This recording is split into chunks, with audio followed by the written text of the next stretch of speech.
Hi, everybody. I'm Melinda Gallant, and I want to welcome you to another Fuzzy Slipper edition of Cape Conversations. Got a great show today. It's all about food insecurity. I'm insecure about food when I'm not eating it, which is a definite issue, but that's not what we're talking about. We're talking about people who need to have good nutrition and can't seem to find it, get it, or have the money to buy it. So come along with me, and we're going to have a great conversation.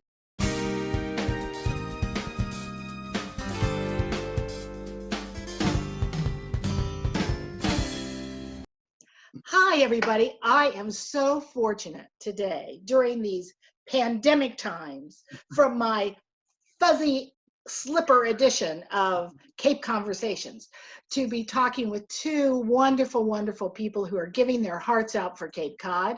I am talking with Harry Henry and Jeni, full name, Wheeler. Hi, guys. Hi. Hello, Melinda. So, I know you guys are involved in many things here on the Cape, but I would like maybe if you could start us off, Harry, telling us exactly what the big thing is that you guys are doing. I know it's helping a lot of people, and Jeni, I know you're right in there with him. So why don't we start with you, Harry? How about that? Sure. So what we've done is we've put together a collaborative of a couple of different organizations, and the collaborative is called the Cape Cod Family Table Collaborative. And it's a work of our organization, which we are a nonprofit called the Cape Cod Culinary Incubator. Our mission in life is to help food-based entrepreneurs get their business up and off the ground, whether they're chefs or food makers or caterers or whatever. So our organization, along with the chefs from the American Culinary Federation, and with Jeni's work, Jeni is the owner of Jeni's Joy, her own food product, as well as the chef at the Faith Family Kitchen. That's what where she's standing right now. So the three organizations have come together when we recognize that right about the time that the shutdown happened and essentially restaurants were ordered to close. It was at that point in time when the chefs from ACF came to us and basically said, hey, we had to close our restaurants down. We had to lay off all these workers. We're out of a job. We've got skills. Let's figure out how we can help in what is going to become an uptick in people needing to feed themselves. So that's what really started it, and they had us come together with Jeni and figure out how we could provide meals and dinners to people who would need them, who heretofore hadn't really had the need. So that's really was the impetus, and I'll let Jeni talk a little bit more detail about what she's seen from her perspective, and the part of the food chain, I'll call it, on the Cape that she has served. Before you start, what are the other organizations again that you're working with? So our organization is Cape Cod Culinary Incubator. It's a Right. nonprofit, right? Right. Then the other organization is the American Culinary Federation, and that is the professional organization for chefs. Right. And this is the Cape Cod chapter. I think there's 25 or 30 of them, and that's where they get their accreditation and they take different kinds of classes. So there's chefs at all the well-known restaurants on the Cape, basically. Yep. And then Jeni's organization, which is the Faith Family Kitchen, that is owned and run by the Cape Cod Council of Churches. So Wonderful. those are the organizations involved. Excellent. So Jeni, take it away. Tell us what you're doing. What are you cooking up? Can I get a cookie? Well, we're cooking up a lot of meals these days. Like Harry said, it was very clear to me because I was running Faith Family Kitchen when this happened. Back during the government shutdown in December 2018, I noticed that we got an uptick of need from people who don't normally find that they're in need for food security issues. And I think that often around food security, people don't recognize that they almost have a need until later in that process, because most people assume that when you say food insecurity, that they're talking about just simply not having enough food at all or not enough food to eat each day. But what we're really talking about is not having enough nutritional food to meet your body's needs. And therefore, you know, when I talk about food insecurity or food security, lack of food security, what I often say to people is, hey, raise your hand if you feel like you're at your best when you're hungry. Nobody does. Nobody does. No. So let's be very clear. This impacts our communities from a mental health perspective, from a physical health perspective. It impacts schooling, it impacts work, it impacts relationships. So back then, I started a program called Friday Food Giveaways.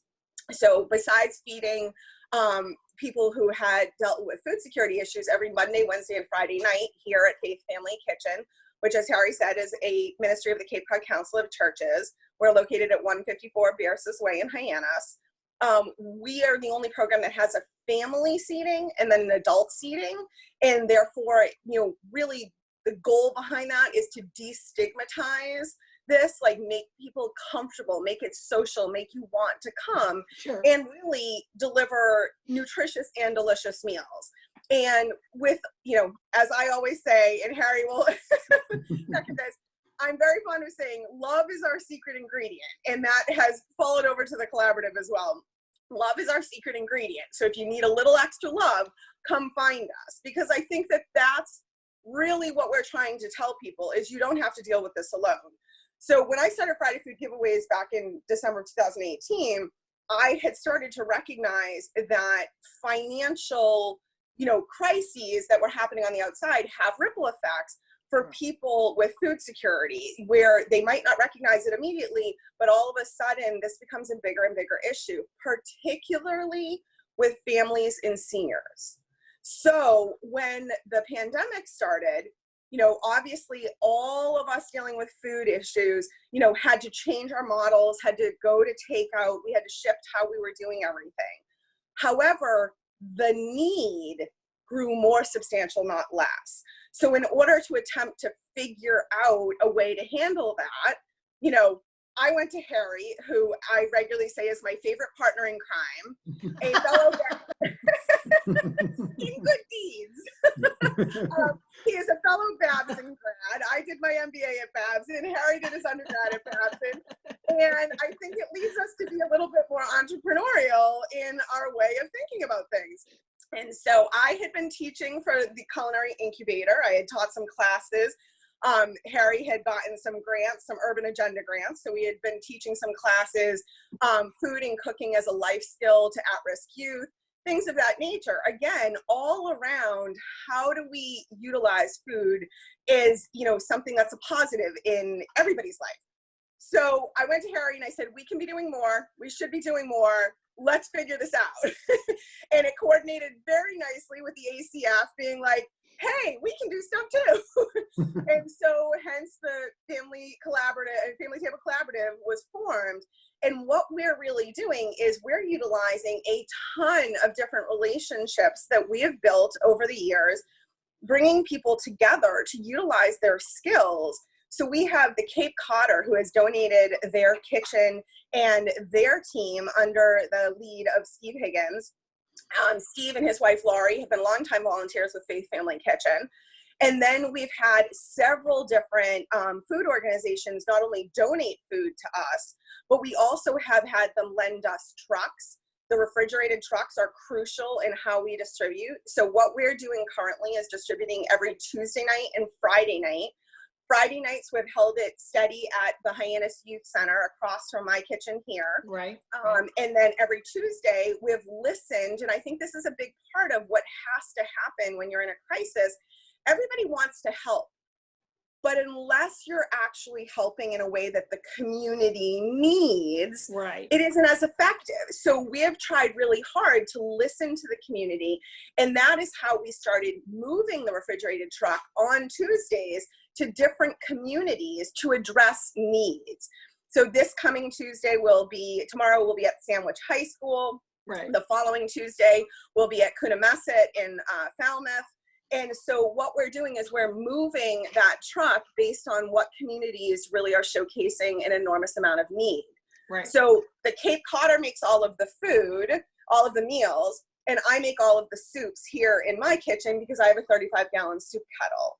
And so what we're doing is we're producing almost 5,000 portions of food a week, in addition to what I normally provide at Faith Family Kitchen, which is probably about 1,000 portions a week. Okay. So that's what we're basically, in our biggest upticks and where we recognize the need were those seniors and families. And so we're providing family meals designed to feed a family of 4 for 2 meals throughout the weekend. And the reason for that is most of the food people are getting from other locations is highly processed. And so we're attempting to do kind of more of a homemade meal, very nutritionally dense, to give families and to give seniors at least those couple of meals that really are higher level of nutrition than what they can get other places. Sure, sure. So first of all, people think that Cape Cod is the playground of the rich, right? They don't know that the 100,000 plus, a few plus 100,000, 100 and whatever it is, 1,000 people who live here are not all rich, right? I was surprised because I interviewed Pam Gould, who's the superintendent of Sandwich Schools, I don't know, maybe a couple of months ago. And she was telling me about not only food insecurity, but the number of grandparents raising grandchildren. And I mean, I'm fortunate. I got my kids, I'm very fortunate. My kids are great. They're great on their own. I've got 6 grandkids. They all, knock on wood, seem to be doing well. No big problems currently. Never say never. So I'm fortunate that way. But if I were a grandparent who had to start raising a grandchild at this age, right? A 10-year-old, 5-year-old, maybe even a 15-year-old, I would probably be shocked at how much they eat. And I mean, I know that sounds crazy, but it's true. So how do you go about letting people know, Harry, what is, what are their needs? Do you help counsel them a little bit, or do you just provide the food and boom, we're out of here? Yeah, no, we just provide the food. We rely on working with agencies and organizations in the community to be the interface to people. And so our whole thing is that if you need a meal or dinner, or have a family that needs a dinner, or a family that needs a dinner, okay, come on down. So there's no pre-registration, there's no list, there's no questions. We really don't care who you are. If you come by, you need a meal, we're there for you, and that's what it is. As far as getting the word out, what we've done is a couple of things. Number one is social media push. That by far is our biggest push. Yeah. And then it's working through the individual organizations. So for example, when we go to Sandwich this week, this will be our return visit. So we didn't screw up, we got invited back. Well, and Sandwich, that can be iffy sometimes. Because even when you don't screw up, they think you did. So we got invited. We actually had a discussion with Susan Morancic at the Council on Aging. Oh, sure. And she had heard about what we were doing in and around Hyannis and said, would you guys consider coming up here? And we said, absolutely. And so so she helped organize 2 things. Number one is seniors through the Council on Aging, and they have a meals program. And then there's a housing complex. I don't even know where it is, but it's a private complex. Yes. And she helps just coordinate it and got us connected with them. And in this pandemic time, there are a lot of seniors living in there who we understood were basically afraid to come out because the fear of this thing. Yeah, the fear of this thing, especially on the senior population, was concerned. So she connected us with a couple of people who volunteered to drive meals. So basically, when we went to Sandwich High School, I think Jeni had loaded up 200, 250 family dinners. And right away, we gave 25 of them to Susan's team on the Council on Aging. And they drove them around and delivered them to their individual clients. We had another 25 or 30 that went to this other senior complex, and they had a couple of people that were volunteers from the community took them and delivered them to those individual seniors. So it's those kinds of things that it's relationship, it's one person knowing another, it's the social media, it's the push. Yeah. We went to East Falmouth and Mashpee, and a church over there heard about us and wanted to know if we would set up in the church parking lot. Is that the Wacoit Church? No, Cape Cod Church. Cape Cod Oh, Cape Cod Church. Oh, sure. 151 there, yeah. Yep. It's a big And one. so, and so they basically, put it out through their community, their church bulletin, and all their social media. And we've had other people in different social organizations on the Cape pick up and connect and help us move the message. So, that's the hard part, quite frankly. There is no one medium or place that everybody goes to get their news or their information. I know. You've got a diverse audience of, there's some people that are in the social services organization who know where to go to find out information. And then, quite frankly, with the pandemic and the loss of jobs, you've got a whole new set of the community people who've never had to ask for help. Right. And so they're not a homogeneous group that we can reach out and touch and say, hey, here we are. So it really is kind of difficult to reach all these different areas. But Sure. the word of mouth, and like anything, it builds and grows. So it's been good that way. Great. So Jen E. I called you Jeni. Yes. I went Jen E. That's okay. Excuse me. I'm having an allergy attack this morning. I do apologize.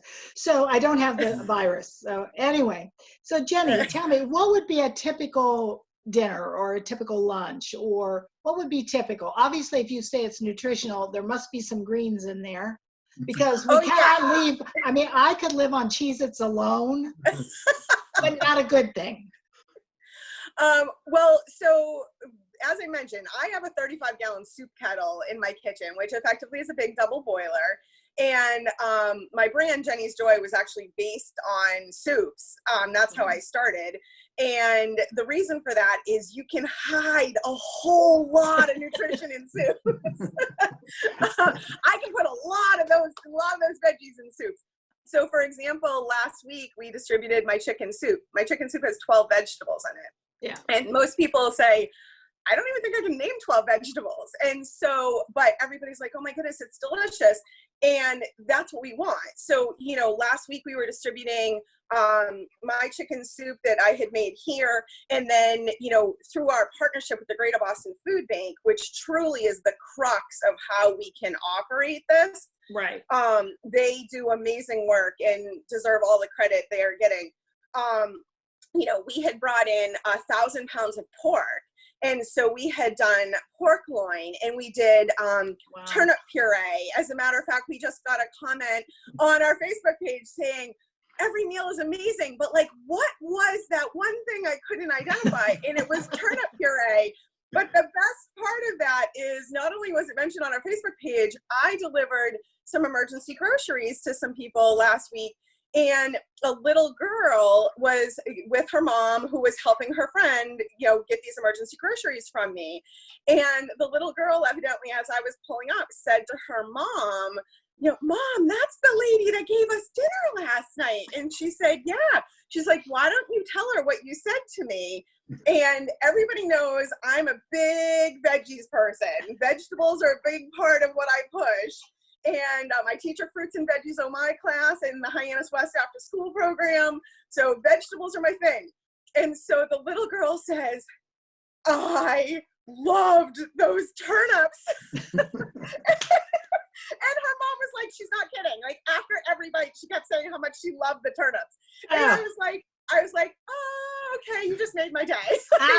So, what we do is we really try and utilize as many of the fresh vegetables as we can get. Yeah. And honestly, we try and utilize, relationships through the Hunger Network on Cape Cod and the farms and stuff like that. And we take all of those vegetables and utilize as much fresh, real food as we can get, not the highly processed, packaged, we try and pack as much nutrition into those meals.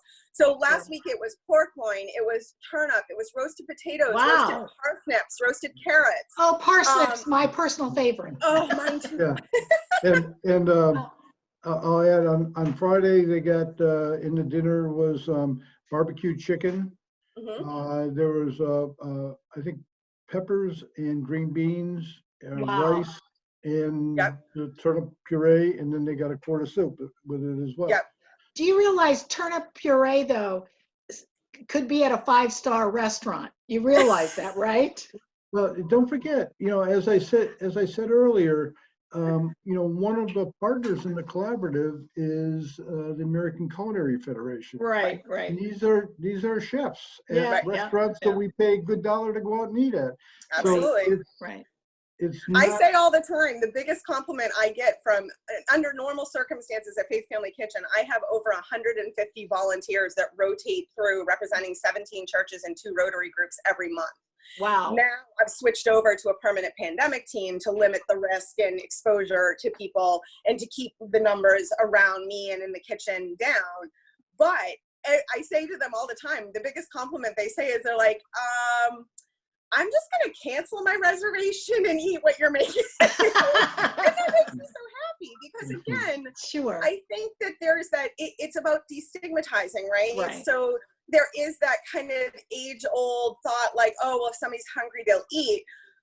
Well, that may be true at the end of the day, but that's not really where we want to go as a society. Because like I said, if you don't have the appropriate nutrition, then you're not fueling your body the right way. Right. And that impacts all of us. And Right. so the reality is, for me, I think that people, particularly in this type of situation, have started to realize it's not that far away. Like, this isn't something that happens to other people, right? Right. We're in the middle of a pandemic and it's kind of affecting everybody, which I think in a way has helped the conversation around food security because, whether it's you can't get toilet paper, or they're afraid to go into the grocery stores, we're now seeing massive distribution issues disrupting the entire delivery and grocery mechanism. Right. And so the reality is it is affecting everyone. And so I think that for us, it's almost a little bit helpful in the conversation because it makes people recognize, oh, wait, food isn't just something that happens to other people. We all need food. And we all need good food. Right. And if we don't get good food, nothing good happens. And so, it's less about oh, it's a soup kitchen. No. We're producing, and this is why I say love is our secret ingredient. I am not going to feed you something that I wouldn't eat. I am not going to feed you something that I wouldn't serve to my friends or my family. Right. And so I think that level of commitment and pride is showcased heavily, not only with what I do at Faith Family Kitchen, but the Family Table Collaborative. Well, my son owns a restaurant on Main Street in Falmouth, breakfast lunch. It's called the Pickle Jar Kitchen. I always give them a plug. Yeah. And I like Pickle Jar, yeah, it's a good place. It is. They're doing now, just started back doing takeout, but they had gig employees, right? Yeah. I mean, they're servers, right? And they're salad person, they're basically gig employees, a dishwasher. And so you serve to them as well, right? So if you're a gig employee, right, you're a musician, an artist, anybody who's finding yourself in the situation that you can't buy food that you need for your family for a couple of days, I could show up at one of these places, even if I don't live in that town. Absolutely. Yes. Okay. All right. Great. Like I said, anybody who is in need of a dinner, you come. Okay. And we don't ask questions. We don't take names. We don't care where you're from. Okay. You're there. You need a dinner. Great. Let's help you. Gotcha. We also encourage people to be good neighbors. Harry talked about some of the kind of further collaborations that have come out of this, where senior centers or councils on aging or things of that nature have reached out to us ahead of time. And as he mentioned, up at Sandwich, we handed effectively, before we even started, 100 meals right off the back of the truck into 3 different cars who were then going to distribute them to other places. And as far as we're concerned, that's an ideal situation, because Sure. part of what we recognize is Cape Cod has a real lack of public transit, and it's Right. part of the big conversation, right? So Right. part of what's hard is people can't get to us, even outside of a pandemic. But right now, Right. people really can't get to us. So Right. we're trying to move the truck to them. But even further than that, then people are coming, They picking can come up to the you. meals and delivering them to the people who can't even get to us there. Oh, that's, And yeah. to us, that's an ideal situation. They're being excellent neighbors. And please, you know, we don't want anyone to need us, but we want anyone that does to know about us. And if you have a neighbor Excellent. or a friend, we're all utilizing our skills that we can bring to the table to help bring about a better community, right? Sure, That's sure. really at the heart of all of this. Sure. So if what you can do is come to us and pick up 5 or 10 meals because you can deliver them to your neighbors, Yep. please contact us and let us know. We'll have it all ready for you. That's great. what we're there for. That's Great. absolutely what we're there for. That's great. So to close down, it's been short, hasn't it? See, everybody goes, oh, it's going to take too long. I'm so nervous. See, it's so easy. Yeah. So tell me, Harry, in closing, what would be your last message you would like to give to folks? Well, I think again, this pandemic has caused or furthered the effort, right? It got us, they got us doing this. Right. It's clear to me that we're not going to flip a light switch and go back to whatever was in Nope. April, in February, March. And people's need for food and meals is not all of a sudden going to disappear. So even when the headlines, even when we're all open, whatever open means, and when the headlines go away and we're not talking about this 24/7, there's still going to be people in need. So we've got to find a way to continue to bring, like Jenny said, nutrition and nutritious meals to folks. And whatever we can do that, we're on it. And if people have ideas or want to participate, please get in touch with us, because we see this going on for as long as we can see, quite frankly. And if somebody said, gee, I got $100 in my pocket, I want to put it to good use, where would they send it?